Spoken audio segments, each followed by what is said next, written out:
Today, I'm going to teach you how to create a matrix in Power BI. This is a powerful visualization tool that lets you display data in a grid format, making it easy to compare values across different categories and time periods. Let's jump right in and build one together. First, open your Power BI application. Once you're in, take a look at the right side of your screen. You'll notice a panel labeled Visualizations. This is where all the different chart and table types live, and it's your go-to spot whenever you want to add a new visual to your report. The matrix visual is one of the most versatile options here, so let's find it. In the Visualizations panel, locate and click on the matrix icon.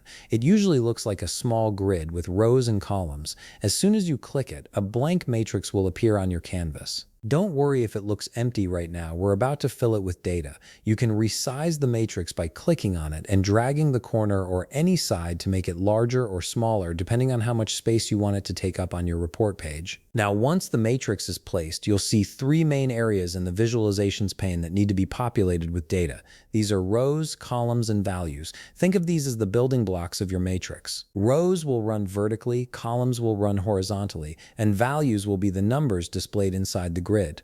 Let's start by filling in the rows section. Click and drag the date field from your data panel into the rows area. This will organize your matrix vertically by date, allowing you to see how your data changes over time. You might see the dates grouped by year, quarter, or month depending on your data model, and you can always expand or collapse these hierarchies later. Next, we'll move to the columns section. Drag the country field into columns. This will spread your data horizontally across the top of the matrix, giving you a column for each country in your dataset.